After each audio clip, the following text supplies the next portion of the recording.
Following her visit with U.S. President-elect Donald Trump at his Florida resort, Alberta Premier Danielle Smith said Albertans should expect the incoming president to follow through on his plan to implement blanket tariffs on Canadian exports. She says this could prompt the province to fall into deficit and threaten Canada's national unity. But there are ways Canadians can act now to protect their investments and mitigate the negative impact to their portfolios. According to Stephen Johnston, a private equity manager and director of Omnigence Asset Management, there are some Canadian industries and investments that could benefit from Trump's proposed tariffs. He joins me now from Calgary. Stephen, before we get into those industries, last time we had you on our show, we chatted about stagflation. How will Trump's 25% tariffs affect Canada's stagflationary macroeconomic conditions? Well, unfortunately, they're going to make it a lot worse, right? And if you think about it, at its core, Canada's stagflation problem arises from the fact that we don't make sufficient investments in productive capital, right? The capital tends to leave the country. We tend to have a structurally weak currency, and we tend to have a structurally weak economy. Well, if you think about the proposed tariffs, our biggest export market is the United States. So what's that going to do? It's going to put more pressure on the economy, just on an absolute basis. It's going to put more pressure on the Canadian dollar. And of course, it's going to make Canada a less interesting place for foreign capital because they'll be concerned about the effects of tariffs. So in practice, we have very problematic stagflationary macroeconomic conditions, and the tariffs are going to make it worse, much worse. Wow. And then there are some industries and investments that will benefit or look to benefit from these tariffs. Which ones are we talking about here? Yeah, if you think about it, I mean, the tariffs contributing to stagflation. And so are there industries that can flourish during stagflation? And of course, the answer is yes, right? Because what is stagflation? Stagflation is pressure on the middle class, increasing inflation, and below trend growth. And so there are industries, regardless of those conditions in Canada, that still experience actually good growth rates. And I'll give you an example. If you think about what happens during stagflation, I just described it, think about auto maintenance, right? Because during normal times of high growth, low inflation, and a robust middle class demand, people tend to own their cars for a shorter period of time. But conversely, during stagflation, what you tend to see is the average ownership period for a car goes out much, much longer. And of course, what happens as cars get older, they consume more auto maintenance, right? And so it's kind of counterintuitive, but during stagflation and poor economic growth, you might find the auto maintenance sector experiences growth at a multiple of GDP, like it grows much more quickly. So there's an example, and it's an area that we invest a lot of capital into. We're consolidating a bunch of companies in the automotive maintenance sector.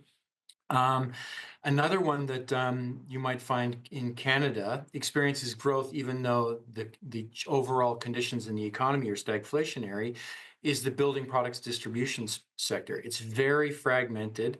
And of course, Canada has a 3 million home housing shortfall. And so if you look out over the next 10 years, the growth rate in the building products distribution space, manufacturing and distribution, we invest just in the distribution space, is going to grow at 5% a year. So that's like 2 or 3 times faster than the overall economy is going to grow. So even though the economy is not in a great condition in aggregate, like these 1 or 2 sectors will experience very rapid growth. Another one that's more of like a holistic thing to invest in is farmland, because Canadian farmland, our biggest export market is in the United States. It's the Middle East and Asia.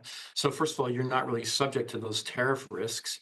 But farmland, of course, hedges recessions really well because the demand for food is inelastic. During a recession, people don't don't change their food consumption behavior, right? So it hedges recessions really well, and it hedges inflation really well because it's a non-depreciating real asset. And so farmland loves stagflation, perversely. During the 1970s, we had very pronounced stagflation in the West, and farmland in Canada went up 300% in real terms. at like inflation adjusted returns. It went up 500% in nominal terms. So farmland's an asset that really flourishes during inflation. And I would suggest those two others that I mentioned, even if Canada's stagflation problem gets worse, could still experience really quite robust growth. And so I don't want to leave, your listeners with sort of feeling of doom.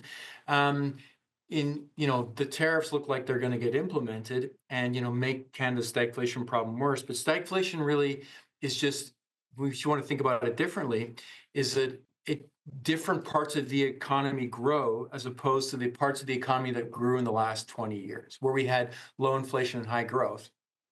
As those conditions change, it causes rapid growth in other areas of the economy. And I mentioned two.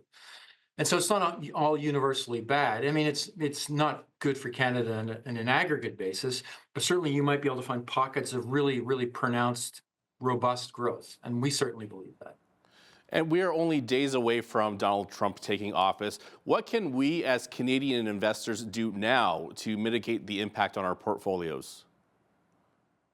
Well, I mean, given that the timelines are so short, and I don't know that you need to rush out and do anything specifically, because obviously the impact of tariffs takes quite a long time to unfold. The impact on the economy is quite slow moving. The impact on incoming capital investments is quite slow moving. But I think the one thing that investors should be asking themselves is, assuming Canada has a stagflation problem, and the tariffs are going to get implemented and they're going to make it worse. They need to ask themselves three really important questions. Does my portfolio tend to grow or shrink if there's inflation? Does my portfolio hedge contractionary economic scenarios, meaning is it exposed to the lack of economic growth? And the final one is my portfolio overly dependent on middle class demand? Because stagflation tends to really put a lot of pressure on the middle class, and it tends to shrink middle class demand. And so you need to start objectively asking yourself those questions. And if you look at your portfolio and say, no, it doesn't have any inflation hedges in it, it doesn't have any recessionary hedges in it, and yes, it is very reliant on middle class demand, then I think you should assume that your returns over the next decade won't be as good as they have been in the past two, and you need to start making changes. So I'd rather than say, what should they do specifically, I'd rather arm them with a set of questions and say they should ask themselves those questions and be objective about it. That was Stephen Johnston, Director of Omnigens Asset Management. Stephen, thanks so much for your time today. Thank you. That was good to be on again. Anytime. Okay. Bye-bye. And for Bridge City News, I'm Naveen Day.